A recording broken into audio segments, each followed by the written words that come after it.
As Emily held Ranger, her once strong German shepherd, now reduced to skin and bones in her quivering arms, the icy, fluorescent lights of the veterinary facility created harsh shadows on her tear-streaked face.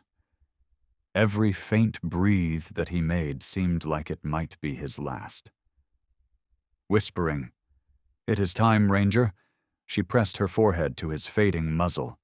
"You have fought so hard." Thunder rolled outside the window, similar to that awful day 5 years ago when everything she held dear was destroyed by floodwaters, aside from this devoted puppy who saved her when all hope seemed lost. With a syringe in hand and a mask of professional sympathy covering his face, Dr. Thompson walked in. But when he got closer, he noticed something. He scowled as he leaned in to look at Ranger's face.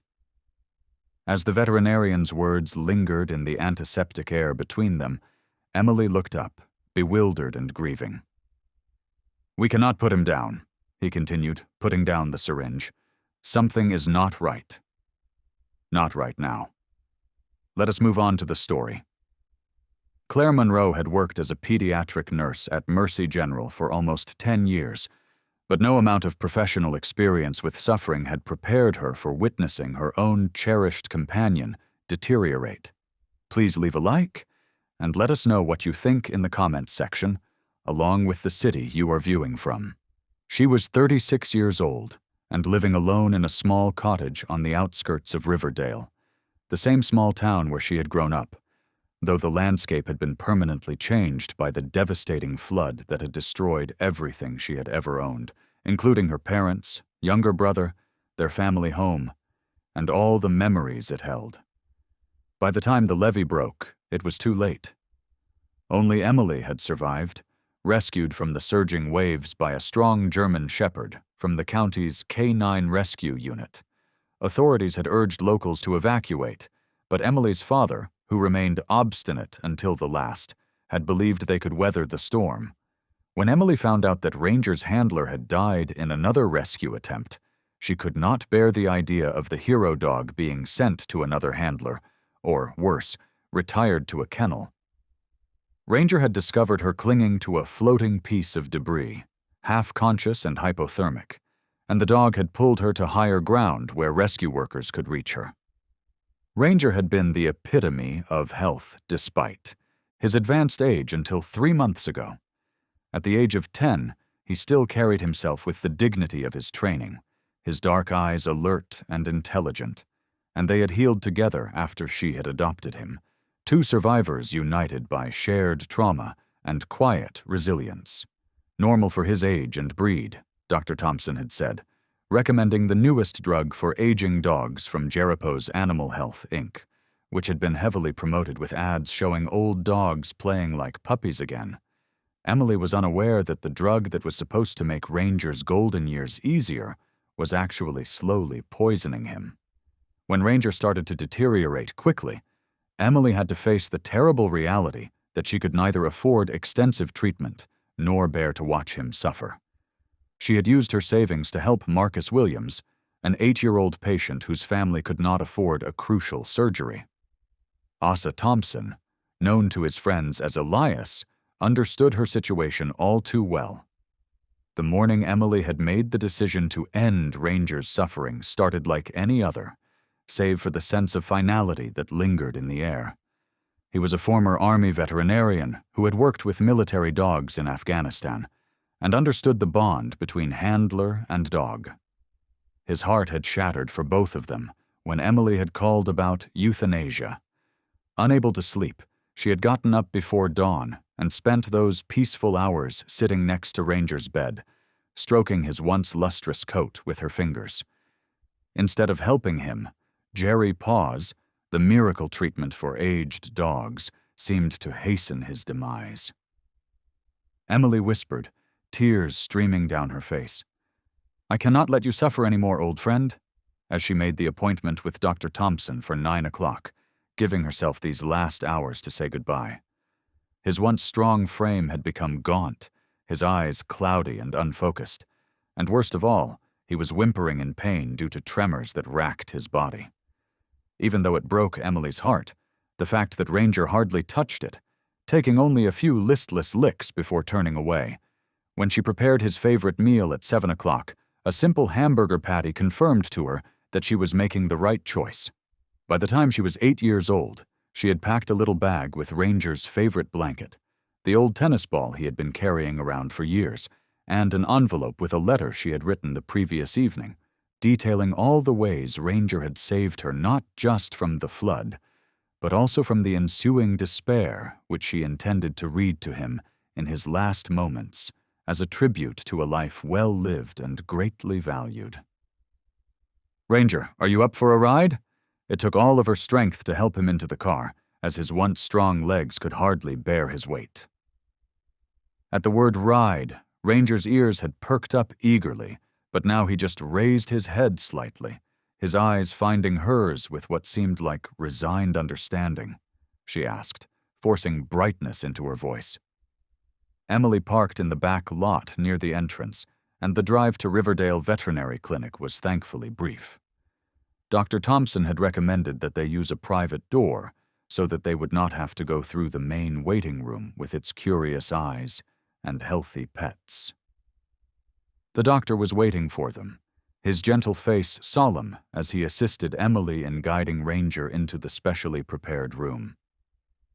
Dr. Thompson had transformed the euthanasia room with soft lighting, cozy blankets spread on the floor, and even a small vase of fresh flowers on the windowsill. "Take all the time you need," he said softly, leaving them alone with the promise to return when Emily signaled she was ready. Emily plopped down on the covers and guided Ranger to lie next to her, his ponderous head in her lap. She unfolded her letter with shaking hands and started reading it. "My precious Ranger," she began, her voice faltering. "How can I express my gratitude to the dog who saved my soul as well as my life? You actually and figuratively dragged me out of the darkness as the floodwaters swept away everything I held dear." As she continued, her tears soaked into Ranger's fur, but she also felt at peace because she had said everything she needed to say. She described their years together, their quiet companionship, the nightmares from which he had gently nudged her awake, and the gradual reconstruction of a life profoundly changed by loss. Dr. Thompson knelt next to them, his movements slow and gentle, and Emily pressed the little button he left to indicate she was ready. And when he came in, syringe in hand, she felt a strange calm. This was the last act of love she could do for the dog that had given her so much, and it was the least she could do to spare Ranger more pain. Do it. A tiny frown crossed his lips as he gave Ranger a final, meticulous examination, inspecting his eyes, gums, and the rhythm of his hard breathing. "Emily," he began slowly, his professional tone changing. "Apart from the discomfort and weakness, has Ranger been exhibiting any other symptoms? Has his skin tone or eyes changed?" Emily nodded, perplexed. "There has been some redness around his nose and a slight yellowing of his eyes.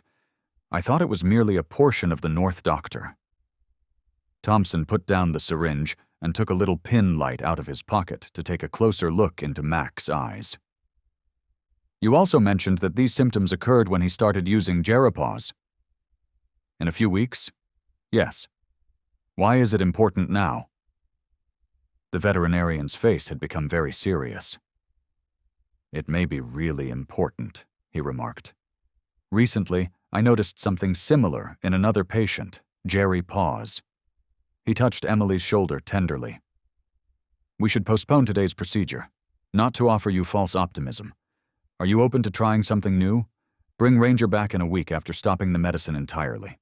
Fearful to let even a sliver of hope to enter her heart, Emily gazed at him. "Do you believe the medication is causing him to become ill? However, it should benefit him." "That is its intended function, Doctor," Thompson said glumly. "I do not know if it is doing that. Are you going to believe me?"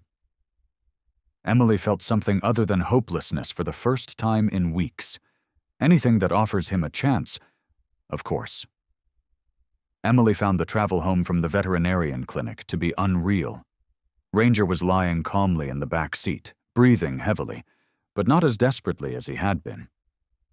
Emily was aware that hope was perilous, particularly hope that came at the last minute after you had already come to terms with your loss. Nevertheless, she kept checking the rearview mirror, examining Ranger's expression for any indication of a sudden change. As she assisted him from the automobile, she said, "We are going to try something different, old boy."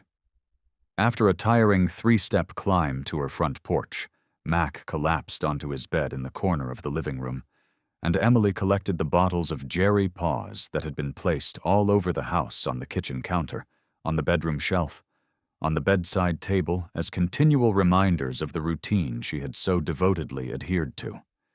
She arranged the bottles on the kitchen table, scowling at the happy-looking packaging, with its pictures of resurgent old dogs playing like puppies, the Jerry Paws. TV ads, which had been equally positive, with the testimonies of owners whose elderly pets had seemingly recovered miraculously, $150 a month, a huge amount on a nurse's pay. But Emily had not thought twice. Dr. Thompson instructed her to put the remaining pills in a Ziploc bag and bury it deep in the trash, because Ranger deserved whatever might ease his path into old age. No more medications, no more forcing pills down Ranger's reluctant throat, just wait and watch. For the first 3 days, not much changed. Ranger remained sluggish, hardly eating and sleeping most of the time. After taking time off work and asking her co-workers to cover her shifts, Emily slept on the couch next to Ranger's bed, waking up at the first sound to see how he was doing. By the 3rd night, doubt started to creep in. Had she just made him suffer more? Was Dr. Thompson on the verge of giving a painful but necessary service? Then came the 4th morning.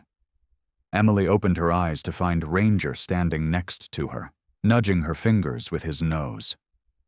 "Ranger," she whispered, unable to believe what she was seeing, as the German Shepherd made a soft whine, not of pain, but the sound he always made when he was hungry.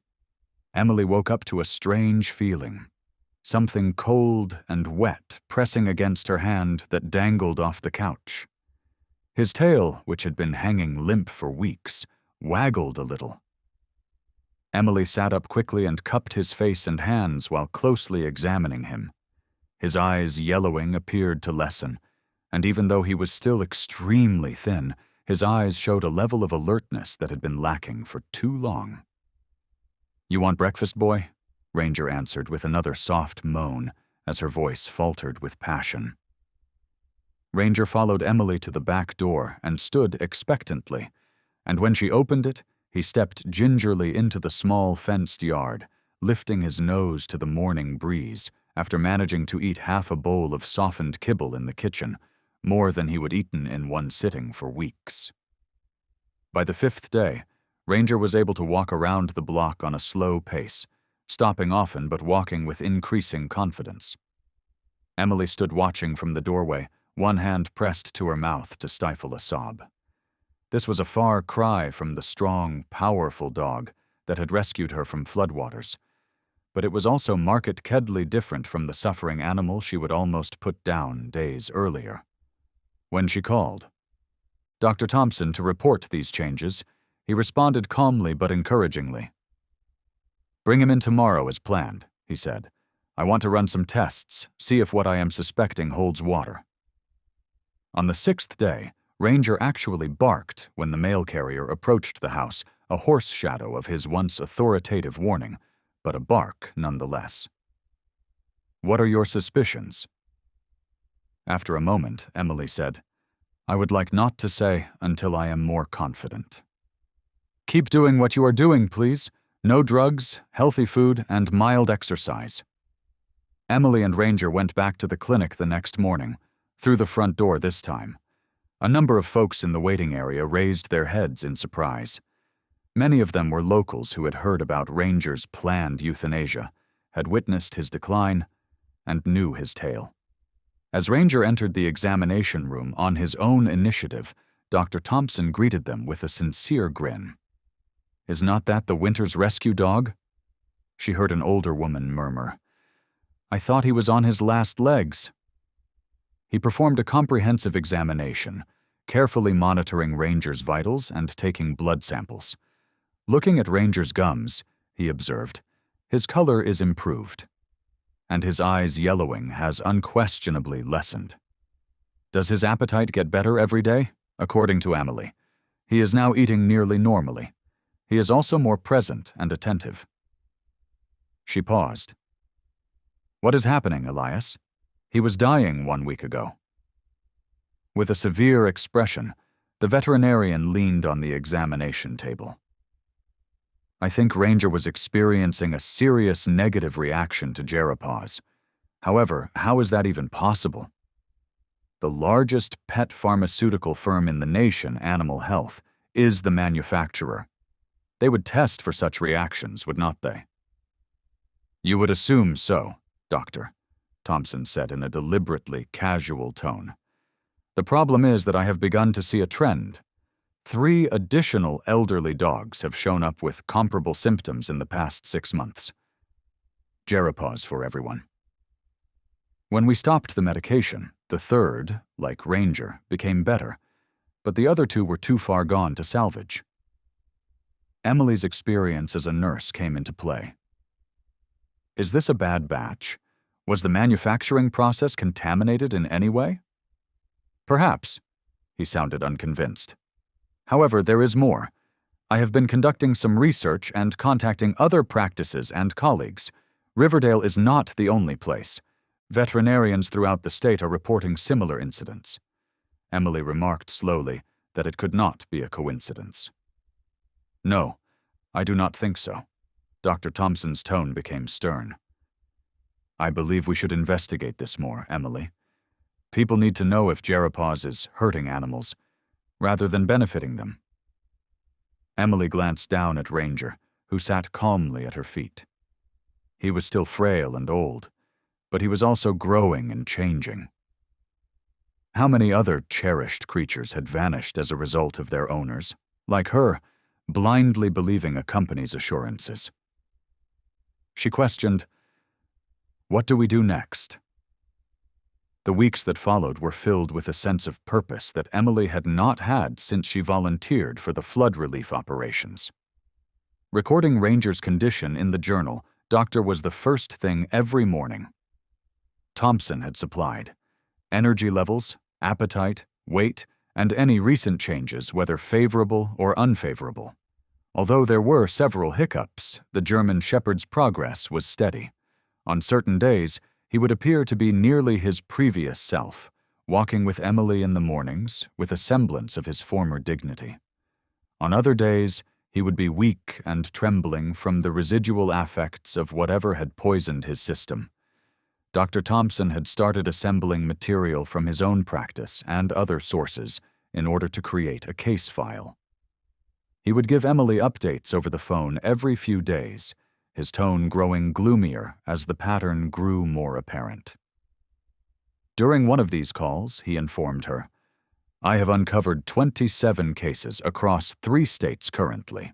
Before anybody realized the connection, 9 of the elderly dogs who had all been administered Gerapause within the previous year and who had all had comparable symptoms, liver malfunction, neurological problems, and extreme lethargy died or were put down.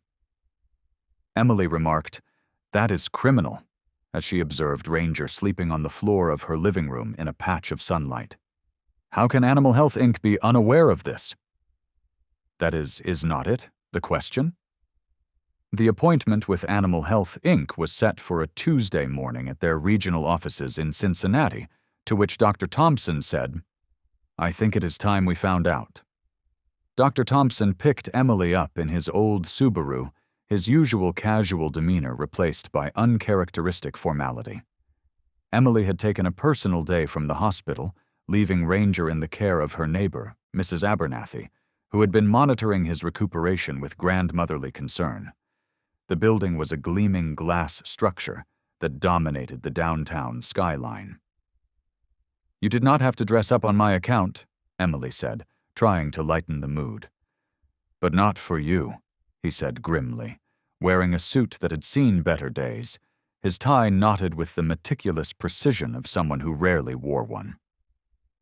"Corporate types take you more seriously when you look the part, and we need them to take us very seriously indeed," he said.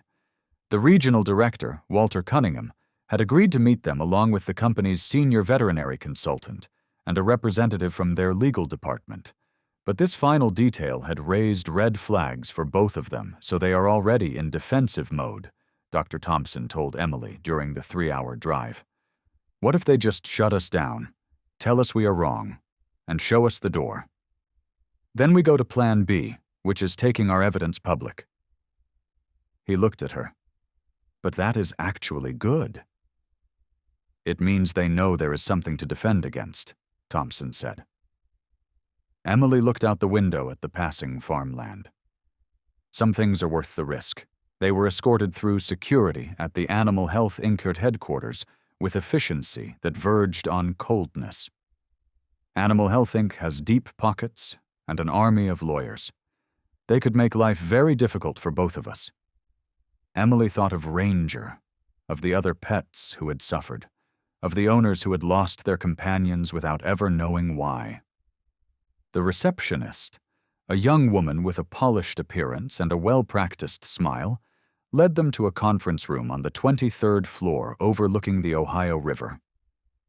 "Mr. Cunningham will be with you shortly," she said, offering them water or coffee, both of which they refused, and Emily felt suddenly alone.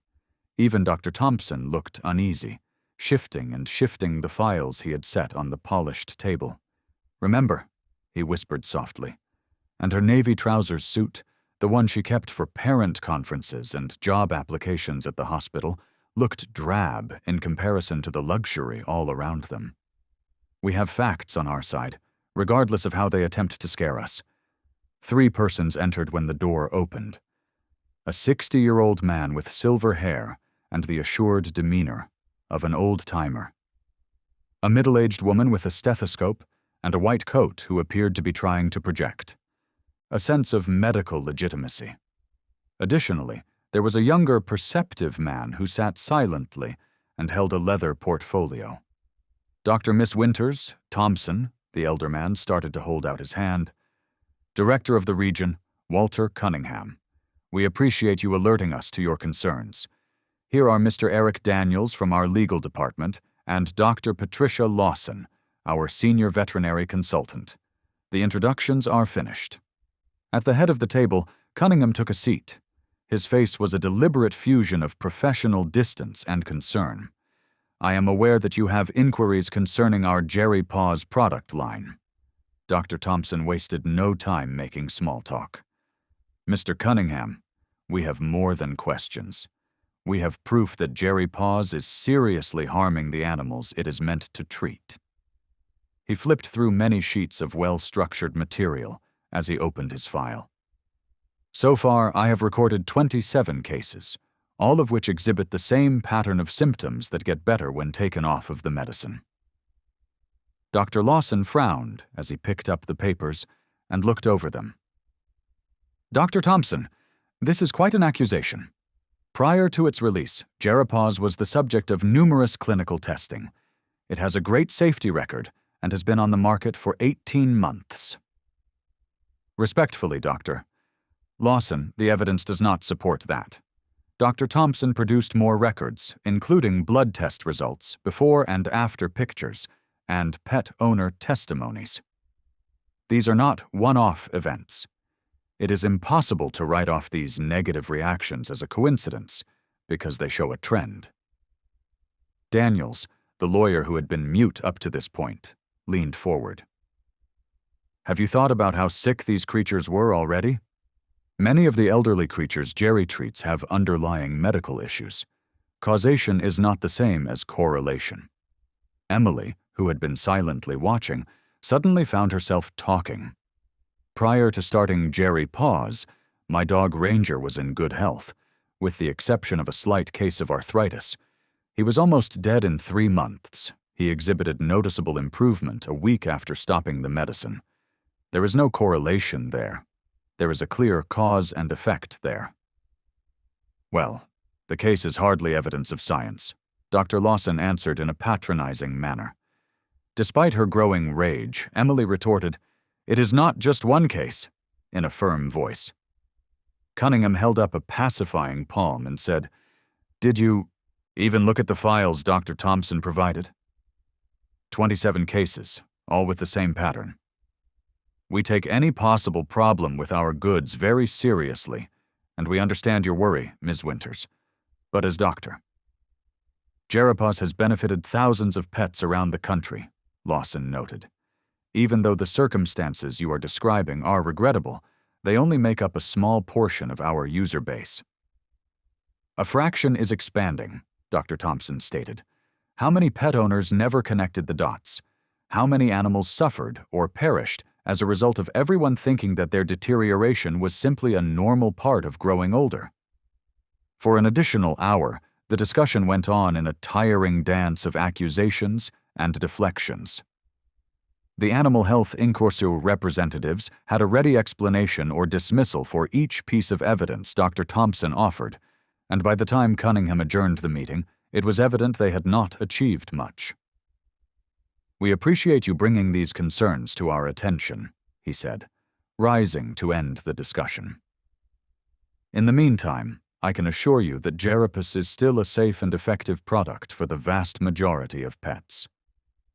"They knew," Dr. Thompson said quietly. "They have seen these reactions before, and they have buried them. We will definitely review your findings and carry out our own internal investigation." "How are you certain?" "Did you notice how prepared they were? How they had an answer for everything? They were not surprised by our evidence. They were ready for it," Emily asked, although she had already had the same feeling. Dr. Thompson then went over their next steps in the car, which included gathering more evidence, contacting additional veterinarians, and possibly contacting regulatory bodies. Emily's mind was racing with the implications of taking on a company like Animal Health, Inc. She knew that there would be pushback, possibly severe, and that her fears would be well-founded sooner rather than later. 3 days after their meeting in Cincinnati, Emily brought home from her hospital shift to find her front door slightly ajar. She called for Ranger with a racing heart, and when he hobbled over to greet her, seemingly unharmed, she felt a wave of relief. However, the same could not be said for her home, where someone had gone through her belongings with a methodical thoroughness, leaving drawers open, papers all over the place, and most telling of all, Dr. Thompson's case file, which she had been keeping up to date on Ranger's progress, missing from her desk. She called a police officer who was sympathetic but not very helpful. "Probably just a random break-in," he suggested, filling out his report. "Are there any valuables missing?" "Just some paperwork," Emily said, not specifying what the documents were, because something told her to keep that information to herself. "I am not surprised," said Dr. Thompson grimly, "but do not worry, I kept digital backups of everything. They did not get anything we cannot replace." There was a pause. "This confirms what we suspected," Emily said over the phone that evening after installing new locks on her windows and doors. The next week brought more concerning developments. Dr. Thompson called Emily late one evening, his voice tight with controlled anger. "Animal Health Inc. sees us as a threat. Things might get worse before they get better."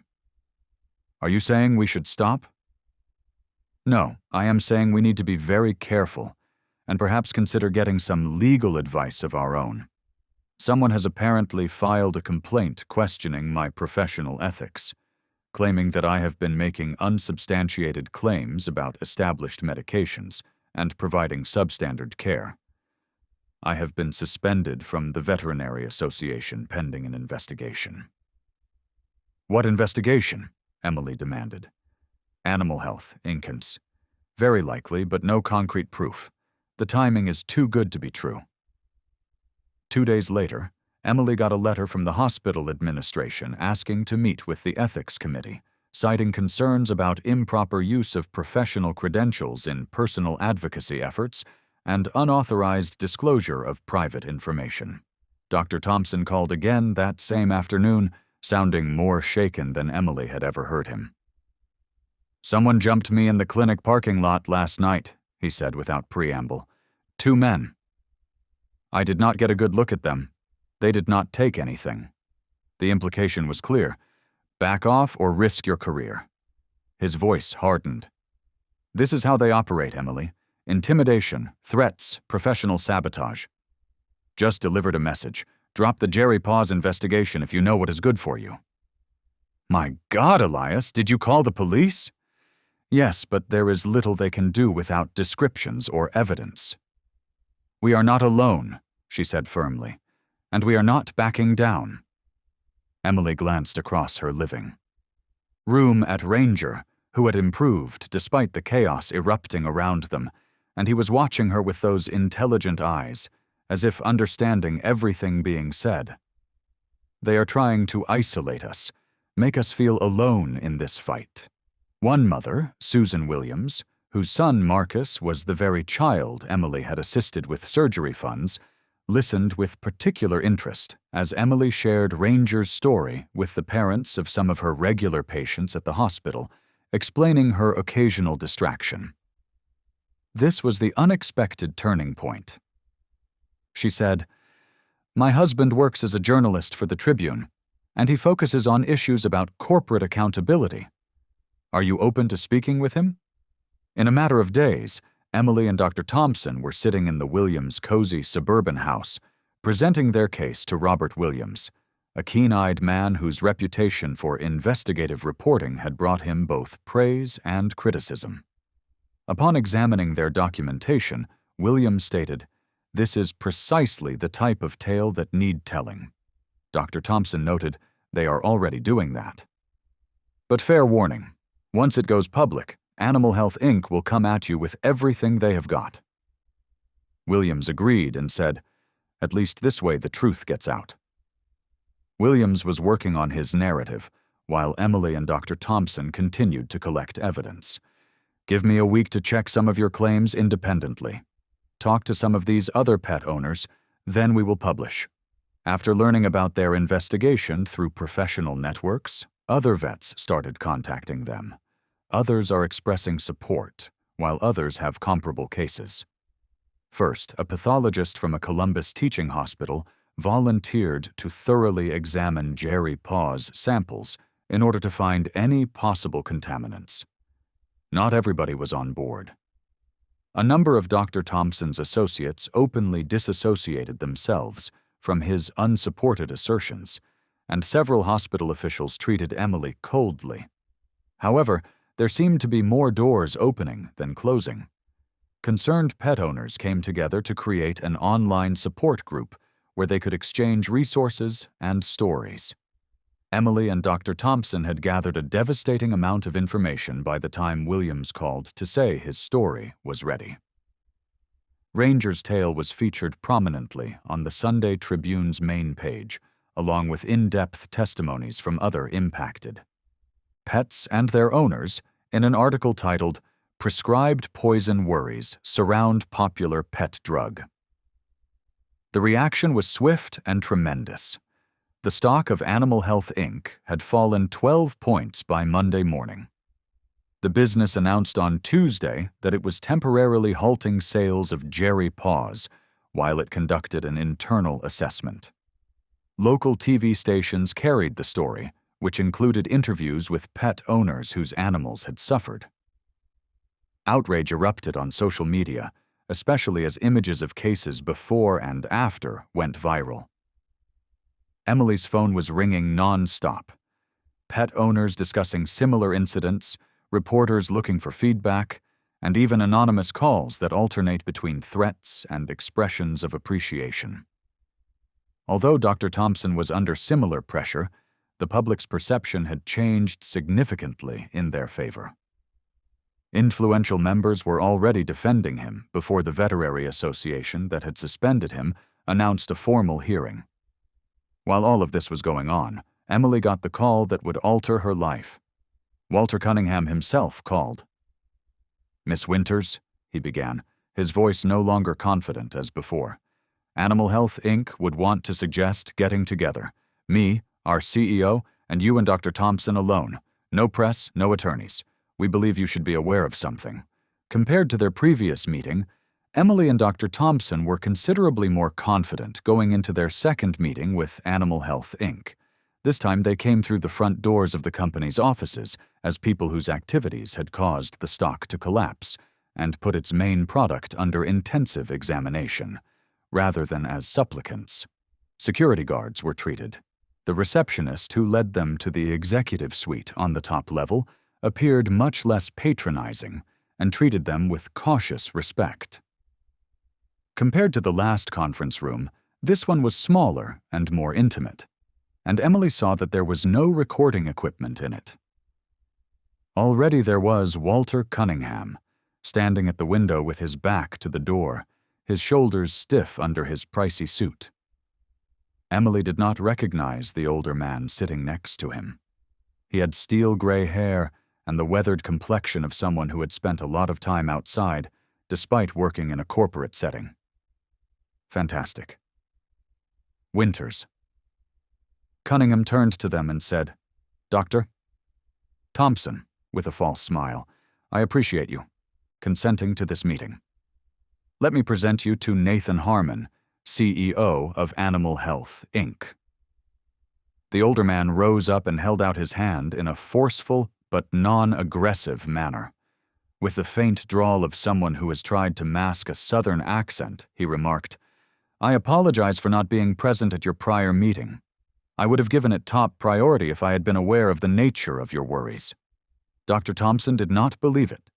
"Respectfully, Mr. Harmon, when we asked for that first meeting, we were quite explicit about the nature of our concerns." To their surprise, Harmon said, "Yes, you did. And I should have received the information right away." No, it wasn't. The first of several issues I need to address today is that communication breakdown. He pointed to the chairs encircling the gleaming table.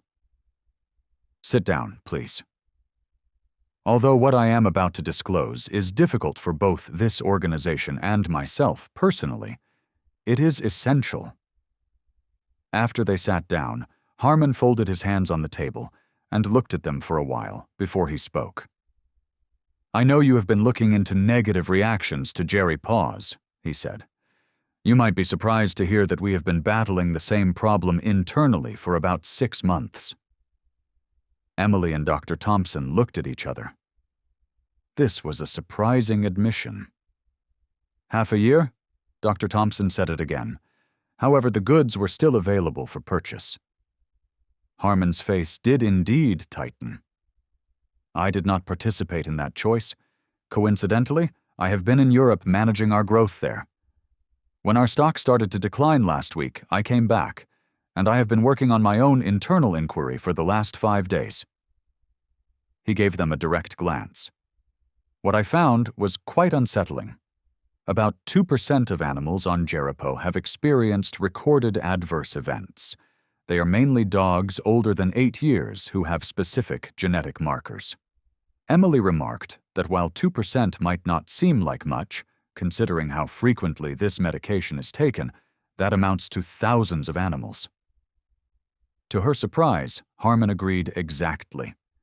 The suppression of important information has resulted in the senseless suffering of thousands of cherished pets. His jaw tightened for a second. "I wish to be really explicit. This suppression was against company policy and without my awareness. They have fired the responsible parties."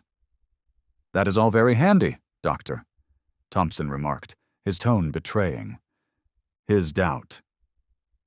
Harmon's face remained the same as he said, "A few sacrificial individuals and the firm leadership remains blameless." "Your suspicion is justified, Doctor. I am not here to declare myself innocent or place the blame on subordinates.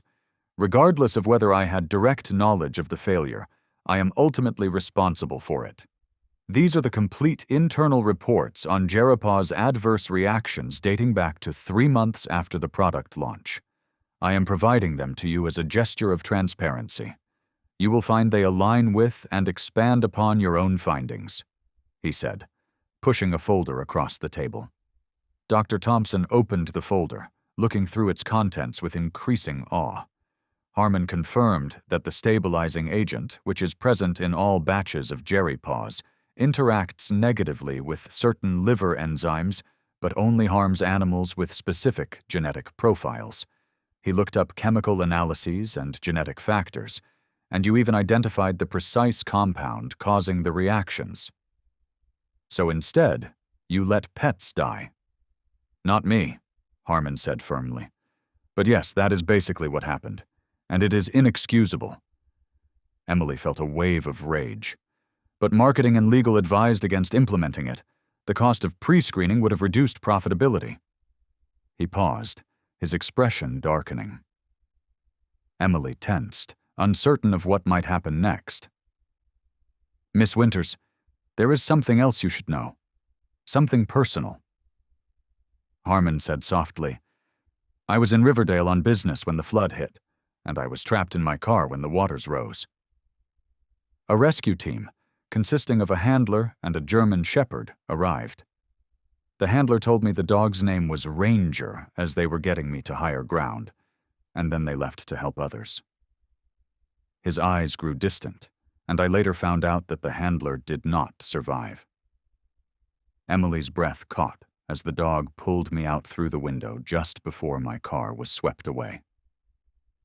Ranger, she whispered, and Harmon nodded slowly. I believe so. And I did not know what had happened to the dog that saved my life until your story broke. Emily sat in shock, trying to comprehend that Ranger had saved him during the flood, which could not be a coincidence, given that he was the CEO of Animal Health, Inc., the company whose product had almost killed Ranger. He drew a deep breath. Which makes the harm our product caused him all the more personal to me. A betrayal of the debt I owe. Harmon agreed. I do not believe in coincidences of that magnitude. I recognized your dog instantly when I saw the photo of him in the Tribune article. I have never forgotten those eyes. Dr. Thompson, who had been quietly absorbing this revelation, finally spoke. You are absolutely right, Harmon said. Because no amount of personal connection or regret changes the fact that your company produced and marketed a dangerous product, then tried to silence those who discovered the truth. But what exactly are you proposing, Mr. Harmon? Harmon asked. Because this connection is certainly remarkable. He sat up straight. Here's what I am suggesting. First, we are recalling all Jerry Paws products globally right away. Second, we are creating a fund to pay for veterinary care for any animal that gets hurt by the drug. And third, we are putting new safety procedures in place for all of our products, including genetic screening when necessary. Additionally, I would like to offer you both seats on a newly established independent oversight committee, which will have complete access to our research and development process and the power to stop production if safety concerns are raised. You would report directly to our board of directors, not to me or any other executive, he said, pausing to gauge their reactions. Emily and Doctor. And if we decline? Dr. Thompson asked carefully. The changes will go forward regardless, Hormone said. Your participation would strengthen them, but they are not contingent on your participation. The offer was unexpected and, on its face, significant. I understand if you are not interested in any association with Animal Health, Inc. His expression softened slightly as Emily examined him, looking for any sign of dishonesty. Why are you really doing this, Mr. Harmon? Is it just damage control? He asked bluntly. Partially, the damage to our reputation is severe, and transparency is our best path forward from a business perspective. Before either Emily or Dr. Thompson could answer, I said, That dog saved my life, Ms. Winters. I owe him a debt I will never fully repay.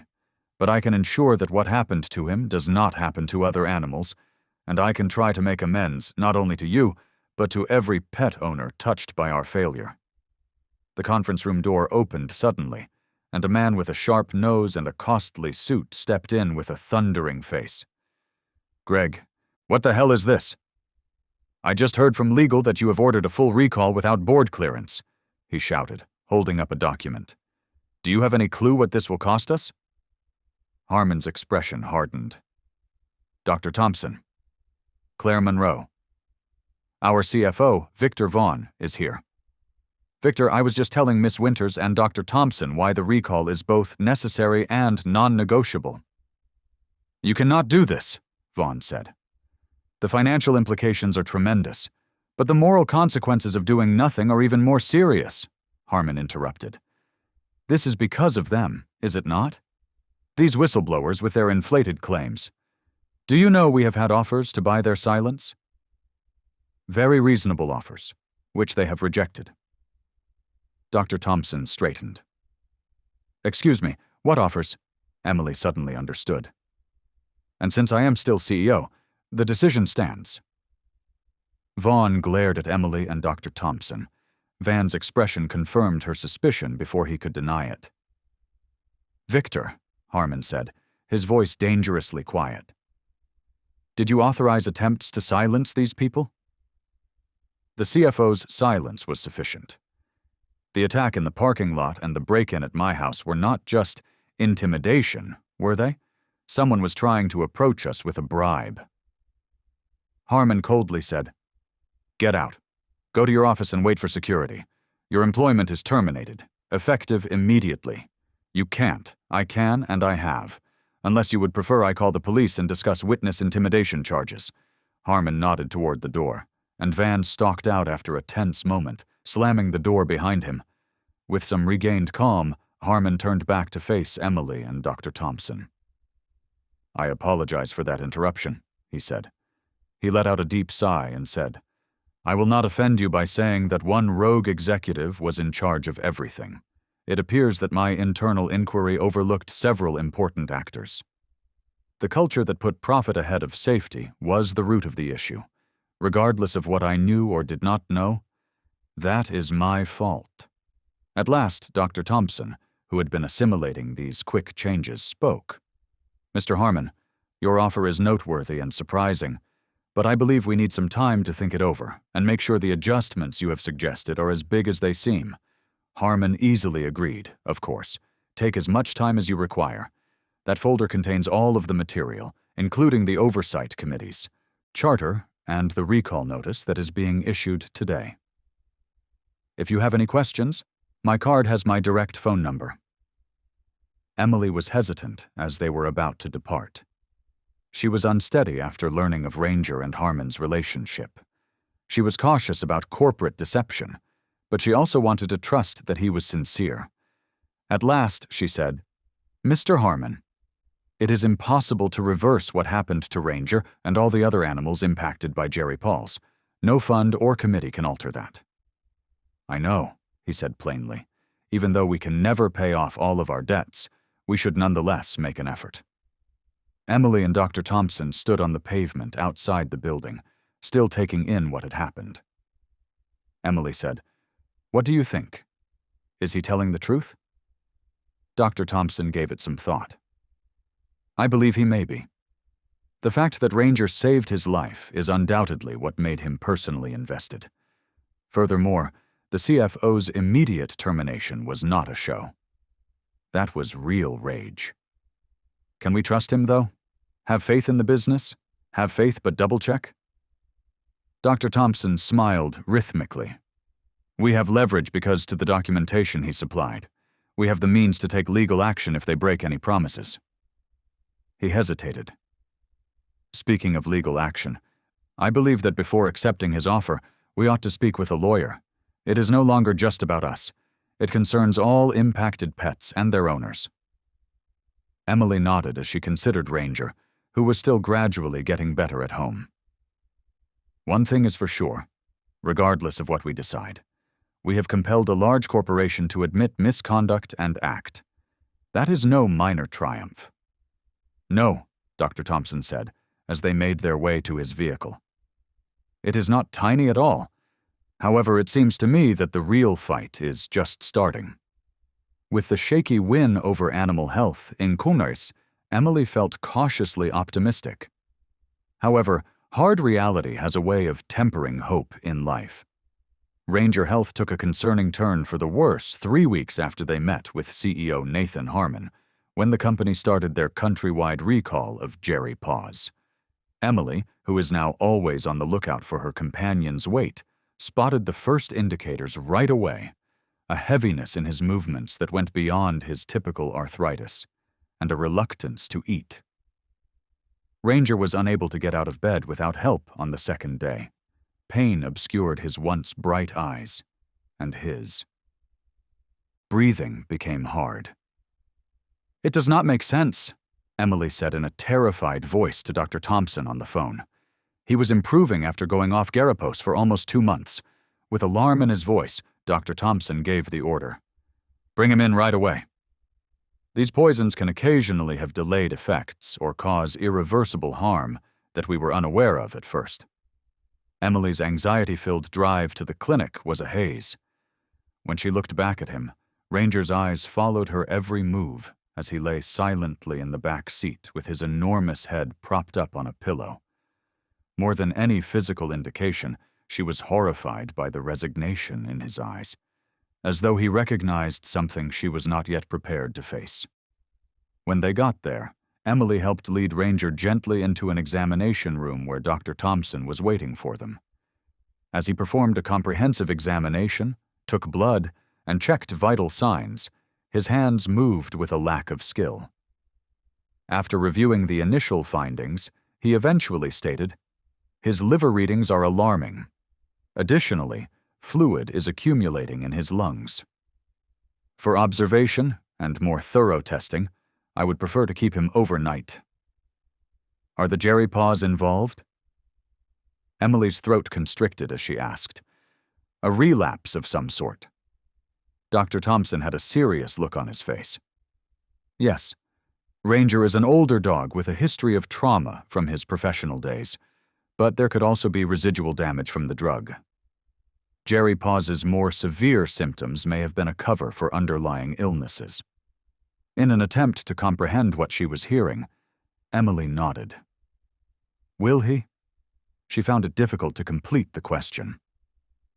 Dr. Thompson touched her shoulder tenderly. "Emily, I am not sure, but we will try our best. One of the most difficult things Emily had ever done was to leave Ranger at the clinic. She walked to her car on wobbly legs after kissing his graying muzzle and vowing to come back first thing in the morning. Without Ranger, the house felt incredibly empty.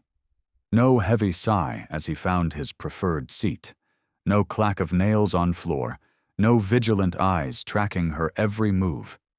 In an attempt to divert her attention, she went over the legal paperwork their lawyer had created about the Oversight Committee and potential settlement with Animal Health, Inc. With the recall going smoothly and the Victims Fund already taking applications, the corporation seemed to be keeping its word, but the text on the page was hazy. Emily could not sleep that night because her mind kept going back to Ranger. Half expecting to hear Ranger's usual whine at the back door, she slept fitfully on the couch, waking up at every sound in the house. She had completely given up on sleep by morning, making a pot of coffee and impatiently awaiting the hour when she could return to the clinic in a reasonable manner. "Doctor?" Before she could depart, Thompson called. "Emily," he remarked in a deliberately casual tone. The calm voice gave her all she needed to know. "I think you should come in as soon as you can." A pause. "How bad is it?" According to the tests, the Jerry Paws accelerated the development of advanced kidney failure, which had probably been there for some years. Additionally, there are indications of a heart issue, which is typical of older shepherds. Emily responded, immediately grabbing her keys. "I have made him comfortable, but I am on my way."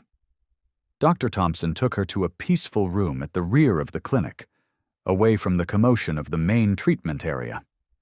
Ranger was lying on a cushioned bed with a continuous but shallow IV line in his foregut. His tail thumped lightly against the blanket as he noticed Emily. "Hey, friend," she murmured, as she knelt next to him and petted his fur. She glanced up at Dr. Thompson, who was standing in the doorway keeping watch. The vet pulled up a stool and sat down to meet her eye level, saying, "Tell me honestly, Elias, what are we looking at?" "It is now permanent kidney failure. Medication is an option for the cardiac ailment. However, it would be detrimental to the kidneys given the kidney problems." He paused. "For a few days, a week or two maybe, I can keep him comfortable. But he is in pain, Emily, and it will only grow worse." She felt the remarks as if they were actual blows. It seemed like a particularly cruel turn of events to find themselves back at this moment after everything they had gone through, including the campaign against Animal Health Inc., the near euthanasia, and Ranger's incredible recovery. As she spoke, her voice was almost audible. "So, we are back where we started," she murmured. "There will not be a last-minute respite this time." Dr. Thompson said, "I am so sorry," with sincere sorrow in his voice. "If I may be of any further assistance." Emily nodded, but her throat was too tight to speak. She returned her focus to Ranger, examining the face that had been by her side during the most difficult time in her life. The dog who had saved her from floodwaters, who had slept next to her bed on nights when she had nightmares, who had given her a reason to live when sadness felt like it would topple her. She said, "Can I spend some time with him?" Dr. Thompson stood up, stopping at the entrance, and said, "Of course, as much as you need. He is stable for now. Remember that, Emily. No matter what you decide, you have already given him more time, good time, than he would have had." Ranger was by himself, so Emily took a seat on the floor next to his bed and put one hand on his chest to feel the comforting rise and fall of his breathing. "What are your thoughts, dear friend?" "Is it time to rest?" she muttered. Emily spent the entire day at the clinic, only leaving Ranger's side for brief moments when needed. Ranger's eyes, blemished by age and illness, met hers with the same steady intelligence they would always held. He shifted slightly, pressing his head against her hand with what seemed like deliberate pressure. Despite the supportive care, it was evident by late afternoon that Ranger was rapidly declining. His breathing had become more difficult, and he no longer responded when Emily called his name. Thompson continued to check in with Ranger on a regular basis to make sure he was comfortable and to monitor his status. Emily made the choice she had been dreading all day as dusk drew near, and Dr. Thompson nodded sympathetically when he saw her determination. "Would you like some time to say goodbye?" The treatment itself was calm, almost anticlimactic after the emotional upheaval preceding it. "I have been saying goodbye all day," Emily said, her voice more composed than she had anticipated. "I do not want him to suffer any longer." When the final injection arrived, the transition was so smooth that Emily was not immediately sure when Ranger had left. For a brief moment, he was there, his presence as solid and real as it had been for the previous 5 years. Thompson gave the sedative first, explaining each step in a quiet, calming voice. Ranger's eyes stayed stuck on Emily's face as the tension slowly left his body. "Afterward, doctor." Thompson gave her privacy, checking in only once to inquire about her needs, and Emily sat with him, stroking his still warm fur and talking softly about their time together, the hikes they would taken, the quiet evenings at home, and the way he would always seemed to know when she needed comfort. The next day, only his form remained, and the essential spirit of him slipped away without fanfare. Dr. Thompson assisted Emily in wrapping Ranger's body in his favorite blanket and carrying him to her car, and the drive home passed in a fog of grief, the weight of Ranger's absence already settling around her like a physical presence. Emily finally said, "I would like to take him home, to bury him in the garden." Ranger loved lying in the sun there. The garden burial was straightforward and solitary. Emily dug the grave herself, turning down offers of assistance from neighbors who had noticed her activity, and placed Ranger's favorite toy and used tennis ball next to him, before covering him with earth and planting a small dogwood sapling to mark the spot. At home, she found herself going through routines by writing, checking his water bowl, looking at his bed, and listening for the sound of his nails on the floor. Emily cried for Ranger, for her family lost in the flood, and for all the anguish she would so carefully bottled up for so long as the full weight of her loss swept over her like a wave. That night, alone in the empty house, she curled up on the couch and clutched one of Ranger's blankets. The house reverberated with absence, every corner haunted by memories, and the victory against Animal Health, Inc., the impending settlement, the promise of reforms, all of it seemed insignificant in the face of this final irrevocable loss. Emily felt more alone than she had since the floodwaters receded, and she was alone in her darkest hour.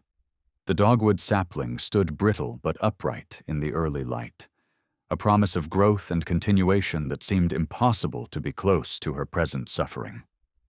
"I do not know how to do this without you," Emily whispered to the quiet garden as dawn broke, sitting next to the freshly turned earth of Ranger's grave, emptied of tears but still aching with grief. She ran her fingers across the ground and said, "You were the last remnant of that life, the link between then and now. How do I proceed from here?" Her phone rang as if in response, breaking the silence of the morning. Dr. Thompson's number appeared on the caller ID, but Emily gazed at her ringing phone for a few seconds before responding in a hoarse voice from sobbing. Dr. Thompson said urgently, "I am sorry to call so early, Elias Emily. Is this a bad time?" She nearly laughed when he asked, "What could be a worse time?" But she just said, "It is fine." "What is it?" "I have been up all night reviewing Ranger's test results. Something did not sit right with me, so I ran additional analyses," he added. Emily's grief-clouded mind found it difficult to comprehend his words. "What do you mean?" His blood work showed traces of a different compound, ethylene glycol metabolites, which are frequently found in antifreeze. "Antifreeze?" Emily repeated, perplexed. "That is impossible." Emily, the kidney failure was not just from residual Jerry Paws damage. She slowly realized the implication. "You think someone poisoned him on purpose? I cannot confirm it with absolute certainty, but the evidence suggests it. I do not even have any in my house." Dr. Thompson said gravely, "That is just it. It would not have been in your house. Ranger would have needed to consume it within the 48 hours before he began exhibiting symptoms. Emily, who knew you were meeting with Animal Health, Inc., who knew about your involvement in the investigation?" Emily's mind raced through the possibilities. Their meeting with Nathan Harmon had been private, but the fired CFO, Victor Vaughn, had obviously known about it. The concentration was too high for accidental exposure. His voice was hesitant. She was named in the Tribune piece, and it was easy to locate her residence. Then there was the earlier break-in at her home. "Do you believe this has anything to do with the Jerapaz case?" "Someone poisoned Ranger to silence us or seek revenge," she whispered, a chilly rage starting to replace her numbness. "It is a possibility we need to examine, Doctor," Thompson answered. "I have already reported my findings to the police. They also want to talk to you." As she gazed at the new dirt covering Ranger's grave, Emblin's anguish solidified into something more rigid and concentrated. "Right there, I will be." The weeks that followed were filled with sleepless nights, legal advice, and police interviews. While forensic experts searched Emily's yard and the surrounding area for evidence, the inquiry into Ranger's poisoning moved slowly forward. Despite the lack of clear evidence, the investigator assigned to the case, Investigator Morales, a straightforward lady with 2 German shepherds of her own, appeared emotionally committed in solving the crime. After their third encounter, she informed Emily that whoever had done this was cautious. However, those who engage in such behavior frequently become irresponsible over time. "We will continue to search. In the meantime, Fresh aspects of the lawsuit against Animal Health, Inc. had emerged. The public's anger grew when word leaked out about Ranger's strange death. Nathan Harmon reaffirmed the company's commitment to making restitution for the Jerry Paw incident in a statement, expressing shock and denouncing the act. In addition, he declared that Victor Vaughn would be temporarily suspended while an inquiry into his potential involvement was conducted. This decision drove the company's already faltering shares into yet another tailspin. Margaret Linden, Emily's silver-haired lawyer who specialized in instances involving corporate malfeasance, cautioned Emily. She clarified, "This alters things," at a meeting at her downtown office. The compensation value significantly rises if we can prove a link between Animal Health, Inkert, and Ranger's poisoning, even through a dishonest employee. Dr. Thompson, who had accompanied Emily to the meeting, raised his voice, saying, "But more crucially, it might go from civil to criminal territory. What about the oversight committee Harmon proposed? Is that still a possibility?" "It is," Margaret affirmed. "And during this entire situation, Harmon has been surprisingly aggressive. He has added independent veterinary researchers to the proposed committee's roster and increased its authority." She turned to Emily, who had not given the oversight committee much thought since Mac's passing. He also specifically asked Emily if she was still willing to participate in spite of the recent events. All other worries had faded away as she concentrated on identifying the person who had poisoned him. But now that she was thinking about the prospect, she felt a renewed sense of purpose. Would it help? Margaret gave the subject some thought. "Will serving on this committee truly help other animals, or is it just for show?" she questioned. The idea of working even remotely with the company whose product had contributed to Ranger's initial decline felt like a betrayal, Emily said, adding, "I need to think about it. Based on the charter documents and the quality of people Harmon is recruiting, I believe it could have real impact. Animal Health, Inc. is one of the largest pet pharmaceutical companies in the country. Changes there could influence the entire industry." As Emily sat in her quiet home that night, still painfully empty without Ranger, her phone rang again. She was surprised to see the caller ID, Nathan Harmon. Miss Winters. His voice came cautiously through when she answered, "I hope I am not intruding. But if it could spare other pet owners from suffering similar losses, I wanted to personally offer my sympathy for Ranger. What happened to him is unforgivable." Emily said nothing, not knowing how to react. "I also wanted you to know," Harmon went on, "that we are looking into whether anyone associated with Animal Health, Inc. may have been involved using our own internal inquiry. We have turned over all communications and surveillance footage that could help identify the perpetrator, and Victor Vaughn has been assisting the authorities." Emily said in a monotone voice, "Why are you phoning me directly?" Harmon acknowledged, "Probably." There was a pause. "Is not this something your lawyers should handle? However, I find this to be personal. I owe Ranger a debt I can never pay back, and now I cannot even try." Another pause. "I know you may want to leave our company after this, but I hope you will still think about joining the oversight committee. Your viewpoint as a nurse, as Ranger's owner, and as someone who has witnessed the damage our mistakes can cause, would be of great value." "I'll think about it, Mr. Harmon. That's all I can promise right now." Emily closed her eyes, suddenly tired. She hung up and wandered out to her garden, sitting on the bench next to Ranger's grave, where the dogwood sapling had already produced a few tentative leaves, reaching with determined fragility toward the spring sunshine. "Ranger, what would you do?" "You never backpedaled from a task when you were working," she said quietly. With her fingertip, she traced the contour of a leaf. "You never left someone who needed help." "Should I stay in the fight?" she asked herself. The garden had no answers other than the soft rustle of leaves and the distant call of birds. The breakthrough in Mac's case came from an unexpected source, But as Emily sat there in the encroaching twilight, she felt something shift within her, not an ease of grief, but maybe the first stirrings of a way forward through it. 3 days later, Emily was going through a box of Ranger's belongings, including his leash, brushes, and the special treats she had purchased for him when her doorbell rang. "We have news," Detective Morales stated without preamble as he stood on her porch with an unformed cop. "May we come in?"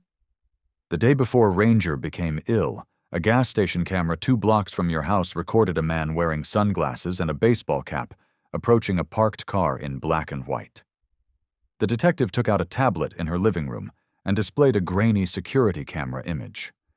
Emily could not identify it, but something about his bearing looked slightly familiar.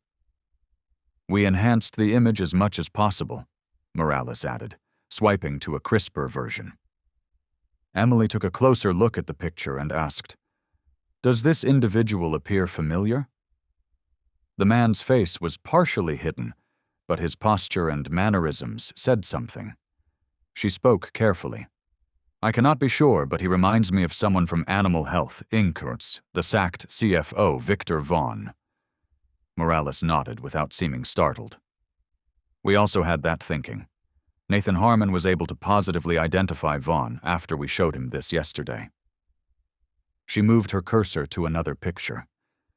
"This was captured later that day by your neighbor's security camera. The same man, carrying what looks to be a tiny parcel, is passing your house." A chilly certainty settled in Emily's gut. He poisoned Ranger. "We think so," Morales said. "This morning, when we investigated Vaughn's home, we discovered antifreeze that matched the chemical signature from Ranger's blood test. He is currently in arrest and, of course, denies everything, but the proof is compelling." Emily felt both relief and anger. "Why? How come he would do this?" "As far as we can tell, he blamed his termination from Animal Health, Inc. on you and Dr. Thompson. The business was everything to him. He worked his way up to CFO after 27 years there. Something seemed to shatter when Harmon immediately fired him." Morales' face softened a little. "Ranger will not return, but Vaughn will be charged with trespassing, animal abuse, and possibly even corporate espionage. He will not get away with his actions."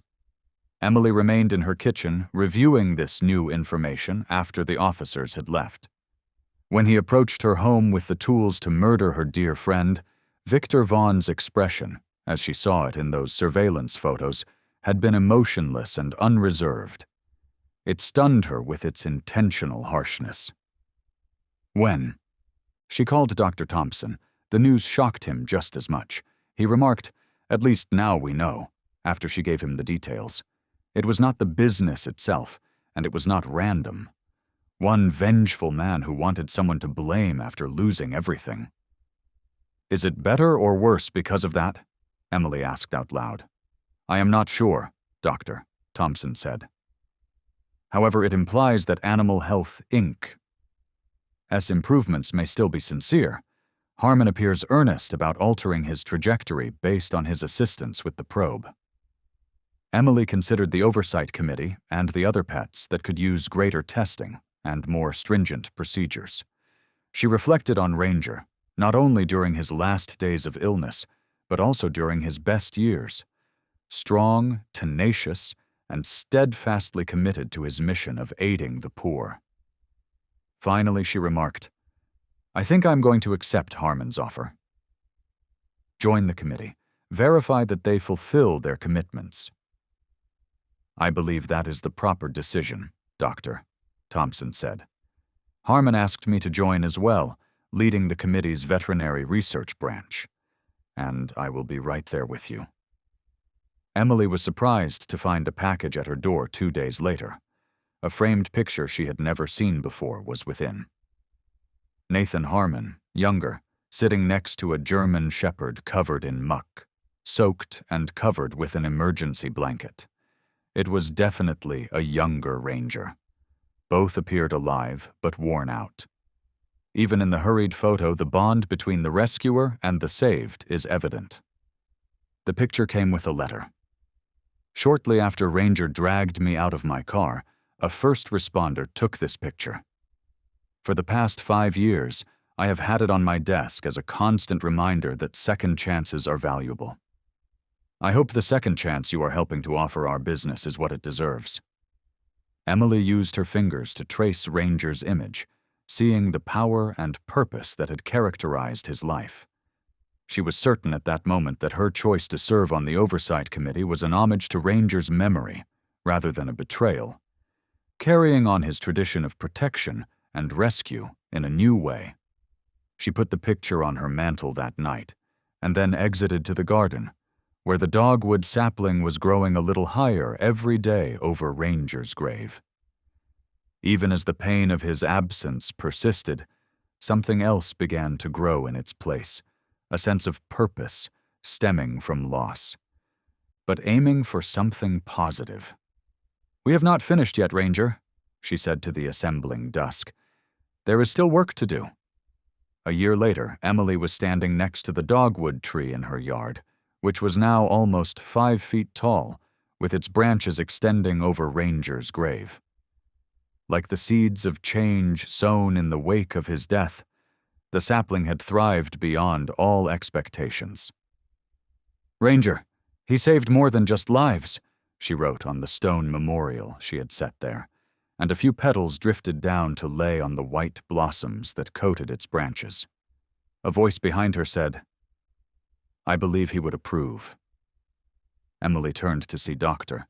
Thompson with a folder under his arm, wearing his usual khakis and button-down shirt instead of his veterinary scrubs. Out of everything, Emily grinned, a sincere look that had grown easier with time. She looked at her watch and said, "I suppose so too. Are we going to be late?" "Just on time," he told her. "We are going to the community center to meet the others. Everything is prepared." They strolled together to Dr. Thompson's car, which was a recent model and one of the few luxury purchases he had made since the settlement funds were dispersed. Emily had been more frugal with her share, investing the majority in a foundation that was now named after Mac. Emily thought back on the turbulent year as they made their way through Riverdale to the community center. Many in the community believed that Victor Vaughn's 3-year sentence was too light once he ultimately entered a guilty plea to charges of animal cruelty. Animal Health, Inc. had undergone a thorough organizational reorganization under Nathan Harmon's direction, with Emily and Dr. Thompson serving on the independent monitoring group that examined every facet of their R&D procedure.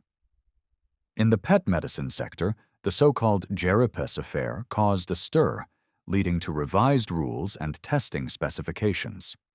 Other businesses hurried to examine their own products and procedures after realizing the financial and reputational harm Animal Health, Inc. had endured.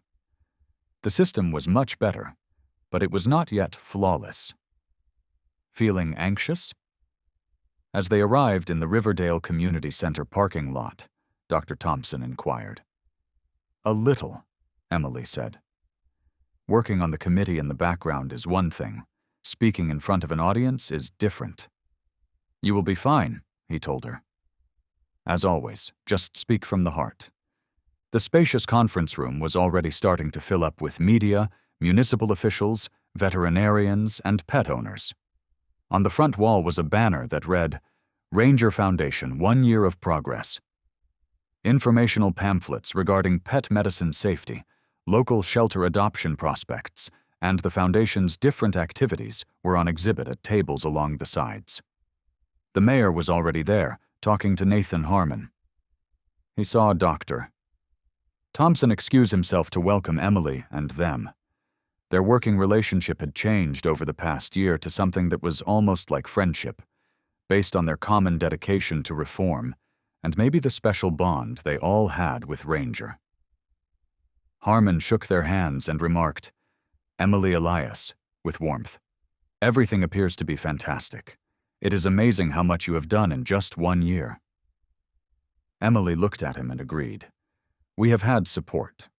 As promised, Harmon had personally backed the Foundation's initiatives in addition to endorsing the Oversight Committee.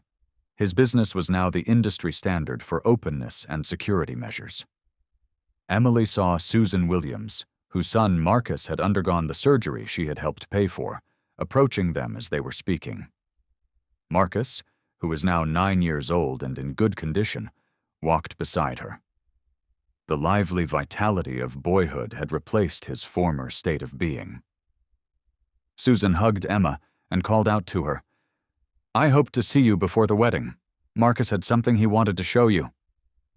The boy proudly displayed a picture of a little brown puppy with floppy ears and big paws. Declaring, "This is Scout," he said. "Last week, we took him in from the shelter. Mom claims that if it were not for you and Ranger, we would not have him." Emily lowered herself to his level and looked at the picture with the proper dignity. "He is amazing," she said. "An extremely honorable dog." "Dad says I have to properly train him," Marcus added honestly. "He will make a fantastic dog, even though he may not be as heroic as Ranger." Emily concurred, experiencing the same twinge of regret that came with bringing up Ranger, but this time and purpose had eased it. Emily moved to the stage as more people arrived, including those whose animals had been spared by the recall and many who had lost dogs to Jerry Paws. As she adjusted the microphone and gazed out at the faces turned expectantly toward her, the room fell silent. "She started a year ago," her voice solid in spite of her nervousness. "My best friend passed away. Many of you present today have suffered such losses.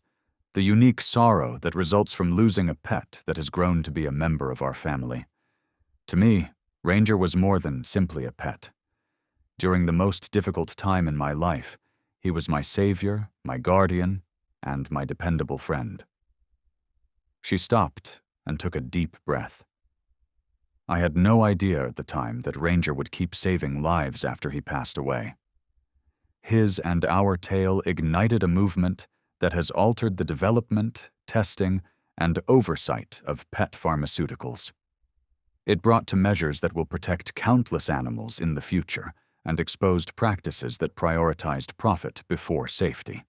Emily pointed to the information tables arranged throughout the space. "The purpose of the Ranger Foundation is to guarantee that these reforms persist and grow. We have set up a drug reporting system in our first year that enables pet owners and doctors to quickly identify possible adverse reactions. We have provided funding for independent studies on the safety of pet medications. Families whose pets suffered injuries due to dangerous items have received financial support. Most significantly, we have established a community that values and safeguards the human-animal link." She turned to face Nathan Harmon and nodded in his direction. "We have also shown that when companies want to, they can adapt, learn, and perform better.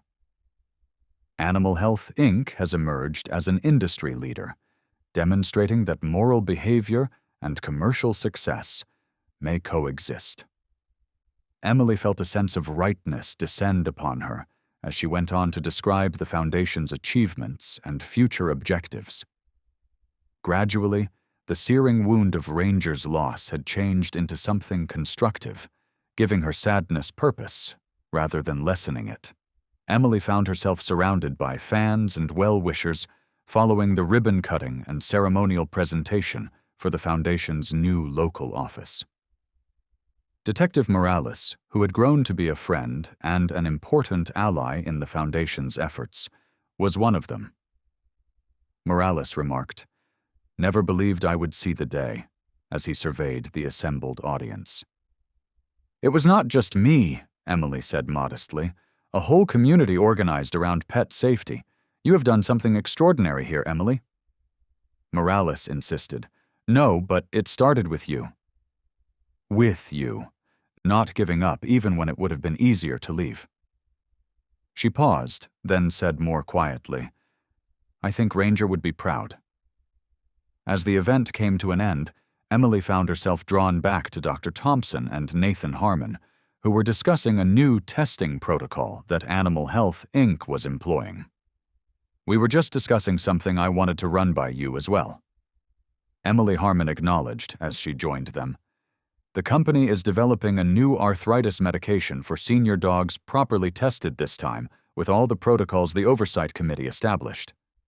He appeared a little nervous, which is unusual for the normally confident CEO. "If the last trials go well, we would like to name it in Ranger's honor.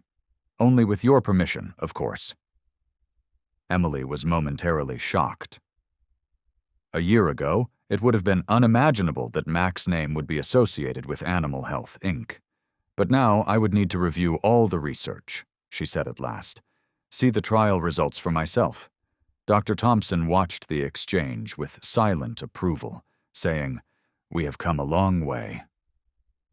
Later that evening, as the community center emptied and the final displays were packed away, Emily found herself alone with Dr. Thompson sitting on a bench outside in the gentle spring twilight. "Of course," Harmon agreed quickly. "Complete transparency. I would not have it any other way." "Thank you," she replied simply, "for everything, for sticking by me through this whole ordeal, for saving Ranger that first time. I was unable to do it on my own." "I have been meaning to ask you something," he said, "but you are welcome all the same." "You are stronger than you give yourself credit for," he said. Emily felt her heart tighten as the Parker family brought in their new rescue dog yesterday. He is a German Shepherd mix, approximately 2 years old, healthy, and has a good disposition, but they are moving abroad and will not be able to take him with them. She had not thought about buying a second dog. For Ranger, the idea had felt like a violation of his memory. "You think I should consider it?" she asked, now that the foundation was in place and growing, the worst of her pain eased by time and purpose. Dr. Thompson remarked softly, "I believe Ranger would want you to have another companion.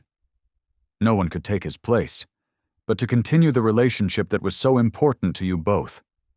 Emily reflected on her empty home and the garden where dogwood blossomed over Ranger's grave. She recalled restless nights and peaceful mornings, solitary walks and silent dinners. Finally, she stated, "I would like to meet him." Thompson said, "This Shepherd mix, no promises, but I would like to meet him," with a smile that extended to his eyes. "He will be in the clinic tomorrow. His name is Ranger." Emily felt a sense of accomplishment as they made their way back to the car beneath a starry sky. In contrast to her grief, which will always be a part of her, this circle started with rescue and was still going strong. Ranger had rescued her from floodwaters. She had battled for another chance with him. They had worked together to bring about improvements that would save the lives of innumerable other animals. And now there might be another dog to save, and someone else to save. Half to herself, half to the memory of a faithful German shepherd who had transformed everything, she whispered, "Life goes on." "Yes, doctor." Thompson looked up into the unclouded night sky and nodded. "And if we are lucky, it occasionally continues better than it did before." Ranger was not just a dog bidding farewell when he laid his elderly head on Emily's lap on the last day at the veterinary clinic. He was the end of a chapter in life. A reminder of how keenly our animal friends observe our travels. Mac's story strikes that delicate spot where thankfulness and sadness converge for many of us in our older years who have loved and lost devoted pets. Like Emily, many of us have experienced loss, whether it be of spouses, friends, or our own health issues, while having a devoted animal at our side that gives without asking. When retirement clears our calendars, these creatures give our days structure and meaning. When our kids have their own lives to lead, they listen to them without passing judgment. When we experience pain from arthritis, they warm our laps. Their departure creates a memory-filled void in our homes. However, Emily's path serves as a reminder that grief may blossom like her dogwood tree, when it is directed toward a goal, not wiping out our loss, but changing it. We come to realize deep truths during our wisdom years. You run the danger of heartbreak when you love sincerely. However, that same pain can spur transformation that transcends all of us. Ranger's legacy hints that it is never too late to start over and run for and get rescue again. Sometimes the deepest wounds don't come from the loss itself, but from the feeling that no one believed you, that no one stood by you when you knew something was wrong. Claire's story reminds us that betrayal doesn't always come from a person we loved. It can come from blind trust in systems, institutions, or even from those hiding in plain sight.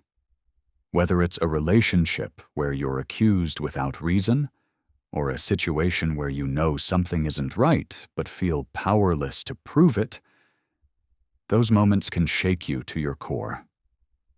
So what can we do?